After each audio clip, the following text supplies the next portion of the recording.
Osobe sa invaliditetom pripadaju onoj kategoriji kojoj je često potrebna zdravstvena pomoć.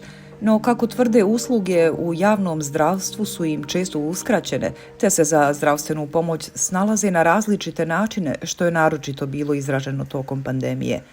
Recimo ja u zadnje 2 godine od kako je počelo ovo sve, većinom je to znači privatne su klinike u pitanju, sve preglede koje sam trebala, znači privatno sam išla, nisam uopšte mogla doći do doktora, a i ako hoćete da dođete, jako je teško jer neki od odjela čak nisu ni prilagođene za korisnike, recimo invalidskih kolica, nemaju prilagođene krevete, pa je onda to zna biti problem. Ja imam inače periode proljeće, jesen kad dobijem bronhitis i dobila sam taj svoj bronhitis, a tek je počela korona i tad sam pokušala doći do svog poručnog ljekara. Čim sam došla na vrata, sestre nisu mi dale da dođem do doktora, počele su galamit, vrištat na mene.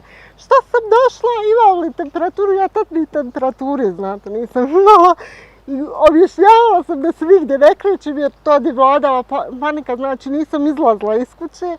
Pokušala sam objasniti, međutim oni su mene automatski preusmjerili na COVID ambulantu gdje se doktorica u COVID ambulanti nije mogla doći sebi da su me poslali. Da me moja doktorica uspjela primiti, ona bi znala da je to moj bronhitis, međutim evo 2 godine ne možeš uopšte doći do doktora.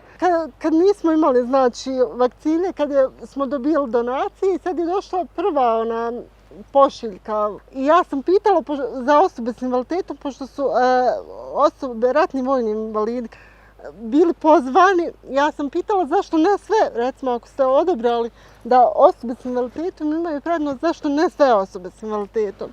Oni su meni jako drzak sam mail dobila od odgovora Ministarstva zdravstva kantona Sarajeva. Za Boga, kako ja to mogu pitati? To su ratni vojni invalidi sa 100% invalidnosti. Pa ja sam rekla, gospodine, ali ja sam osoba sa 100% invaliditetom. Koja je razlika? Ja imam znači oslabljeni imunitet kao i osoba bez obzira na način nastanka invalidnosti. Osobe sa invaliditetom, osim što svjedoče lošem javnom zdravstvu, prisjećaju se i slučajeva gdje im je javna zdravstvena pomoć zapravo ugrozila zdravlje. Ja sam prije svega ovog belaja, prije jedno 3-4 godine slomila nogu. I bukvalno, sad se možete oslanjati na petu. Čovječe, ja sam ti došla u kolicima, ti meni govoriš sad se možeš početi oslanjati na petu.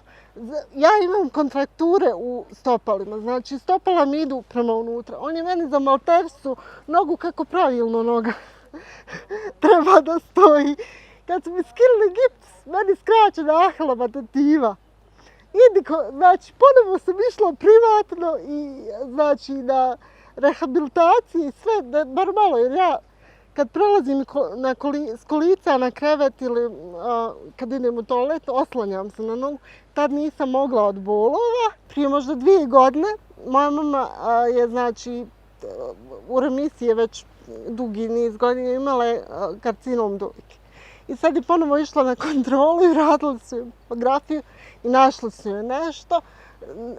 Kasnijim pregledima je utvrđeno da je znači benigna, znači cista, da nije ništa opasno, ali doktorica koja je radila mamografiju na potpuno pogrešnoj strani je napisala nalaz da je se nalaz umjesto na desnoj, ona napisala na lijevoj. Imate opciju da ne odete doktoru, imate opciju da se inatite, znači ja više volim sebe, ako mogu, platit ću, naravno to se neće uvijek neću moći uvijek skuplji pregledi ili čak operacije, ja sam ne mogu, ali obične preglede ili neke specijalističke sad trenutno mogu.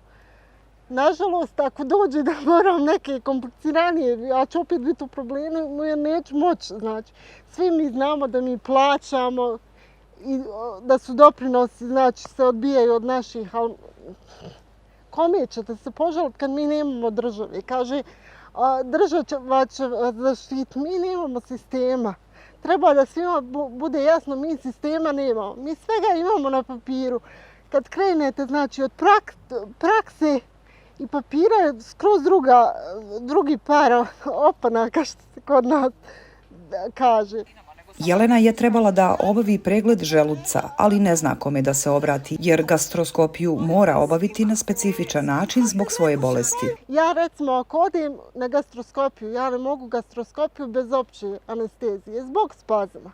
Pod anestezijom, koliko ja znam, odmah da se samo jedna poliklinika privatna radi pod anestezijom. Osim zdravstvenog sistema u kojem su osobama sa invaliditetom često uskraćene usluge, ova kategorija je naročito nezadovoljna i medicinskim načinom procjene invaliditeta koju smatraju izuzetno nepravednom. Ova organizacija gdje ja sad volontiram trenutno je izradila bila znači model procjene, malo pravedniji model procjene gdje bi se gledala kompletna potreba znači osobe s invaliditetom, znači ne bi se gledalo ono što je nedostaje, nego ono preostali znači sposobnosti koje osoba ima, a uz to bi se i gledalo njeno okruženje, jer osoba s invaliditetom nije skup dijagnoza. Na invaliditet utječe i okolina.